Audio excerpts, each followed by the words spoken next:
Жила-была и не было. Il était une fois et il n'était pas. Il était une fois un homme et une femme qui avaient un fils. C'était un petit garçon. Il l'avait appelé Ivashka. Ivashka était blond comme les blés. Et il était vaillant, même s'il n'était pas très grand. Un matin, il s'approche de ses parents. « Papa, maman, laissez-moi aller à la pêche. »« Quelle idée, Ivashka. Tu es trop petit. Tu pourrais te noyer dans le lac. »« Mais non, je ne vais pas me noyer. Je vais pêcher. Et je vous ramènerai plein de poissons. Laissez-moi aller. »« Bon, fait le père. Bien, fait la mère. Et elle lui enfile une belle chemise toute blanche et une petite ceinture rouge.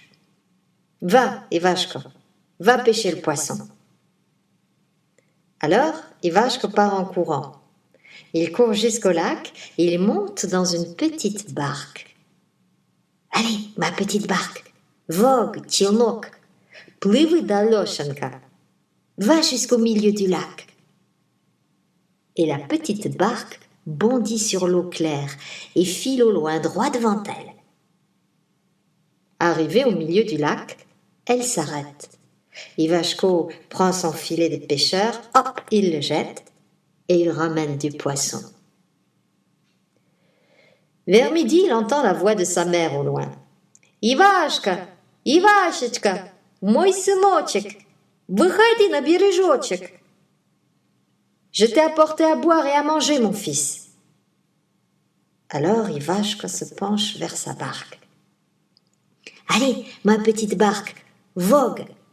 Челночек мой челночек, плыви к бережочку. Ma petite mère m'appelle. Et la barque bondit sur l'eau. Elle vogue, vogue jusqu'à la berge. La mère d'Ivashko prend le poisson.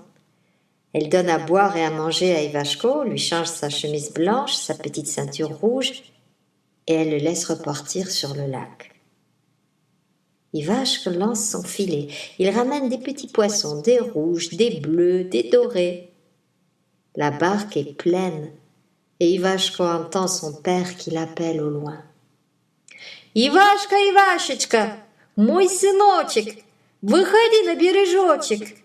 Je t'ai apporté à boire et à manger, mon fils. » Ivashka se penche vers sa barque. « Allez, ma petite barque, vogue. Челночек мой челночек, плыви к бережочку. C'est mon père qui m'appelle. » Et la barque bondit sur l'eau. Elle vogue, vogue, jusqu'à la berge. Le père d'Ivashka prend le poisson, donne à boire et à manger à son fils, change sa petite chemise blanche, sa ceinture rouge, et il le laisse repartir sur le lac. Or, une sorcière avait tout entendu. Elle habitait non loin de là. Et il lui vient l'idée de manger le petit garçon pour son dîner. Elle s'approche du lac et crie bien fort. « Ивашка, Ивашечка, мой сыночек, выходи на бережочек. Je t'ai apporté à boire et à manger, mon fils. » Mais Ivashka ne reconnaît pas la voix de sa mère. Il chuchote à la barque. « Petite barque, плыви Daloshenka. Va-t'en au loin, ce n'est pas ma petite mère qui m'appelle. C'est une sorcière. » Quand la sorcière voit la barque s'éloigner, elle comprend que sa voix ne va pas. Alors elle court chez le forgeron. « Кузнец, кузнец, fais-moi une petite voix douce comme la soie, sinon je te mange. » Le forgeron lui forge une petite voix douce comme de la soie. Et la sorcière s'en va. Elle court jusqu'au bord de l'eau. Quand elle arrive, il fait nuit. Mais Ivashka est toujours là, au milieu du lac. La sorcière l'appelle de sa petite voix de soie. Ивашка, Ивашечка, мой сыночек, выходи на бережочек. Je t'ai apporté à boire et à manger, mon fils. Et Ivashka croit que c'est sa mère qui l'appelle. Allez, ma petite barque. Челночек, мой челночек, плывай к бережочку. Vogue jusqu'à la rive, челнок. C'est ma petite mère qui m'appelle. La barque bondit et arrive sur la berge. La sorcière attrape aussitôt Ivashko. Elle le met sous son bras et l'emporte dans la forêt. Elle habite une petite maison perchée sur des pattes de poulet. C'est Baba Yaga. Baba Yaga, l'ogresse des bois. Baba Yaga, pieds osseux, œils vitreux, face baveuse, pouilleuse, crasseuse. Elle pousse la porte de son pied d'os. À l'intérieur, il y a un four noir qui crache le feu. Et à côté, une grande pelle de fer. Baba Yaga jette Ivashko par terre et appelle sa fille. Alyonka! Alyonka! Quelque chose bouge dans un coin de l'isba. C'est la fille de Baba Yaga. Elle est couchée dans la poussière, ses os tout éparpillés autour d'elle. Elle est à peine un peu plus charnue que sa mère. Mais les cheveux crasseux, les doigts poisseux, et elle dort. Alyonka! Ah! Alyonka tourne la tête et Ivashko voit 2 yeux rouges. Allez, Alyonka, fais bouillir ce gamin, fais-le rôtir. Ah, moi, je vais chercher des invités pour le manger. Baba Yaga fait demi-tour et elle disparaît en volant dans le ciel. Alyonka se redresse un peu, montre du doigt la pelle de fer. Mets-toi là-dessus, petit. Oh, c'est vrai, je suis petit. Oui, tout petit. Je sais pas faire. Montre-moi. Bah, quel idiot. Regarde. Alyonka se traîne jusqu'à la pelle et s'assied dessus. Aussitôt, Ivashko bondit, prend la pelle, la fourre dans le poêle, referme les portes du four et sort en courant. Il ferme la porte derrière lui et monte tout en haut d'un arbre qui poussait tout près de là. Un peu plus tard, Baba Yaga revient avec ses amis.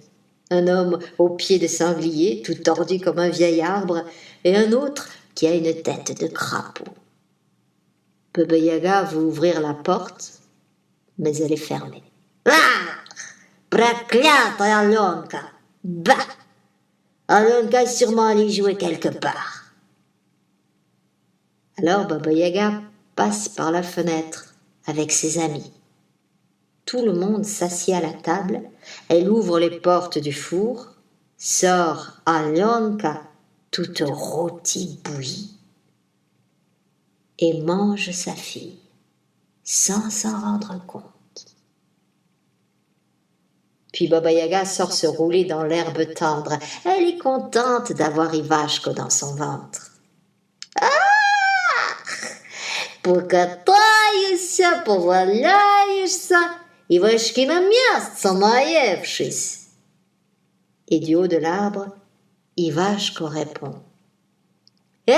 Baba Yaga, roule-toi dans l'herbe tendre, toute contente d'avoir Alyonka dans ton ventre.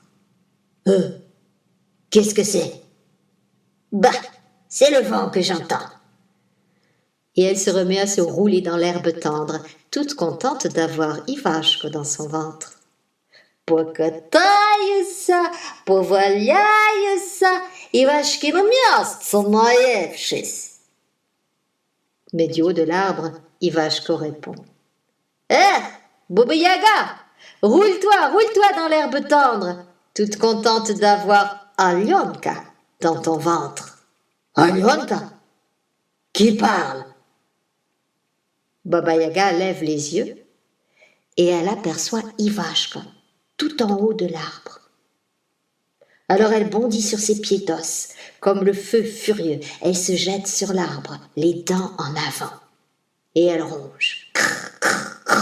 Elle ronge le tronc de l'arbre. Elle le ronge tellement qu'elle s'en casse les dents. Les 2 dents de devant. Alors elle court chez le forgeron. « Kouznets, Kouznets, forge-moi des dents de fer, sinon je te mange. » Le forgeron lui fait 2 dents de fer. Et Baba Yaga s'élance de nouveau sur le tronc du chêne où se cache Ivashko. Et elle ronge. Elle ronge. Elle ronge tellement que l'arbre s'écroule. Ivashko a juste le temps de sauter sur l'arbre voisin. Et il se cache tout en haut.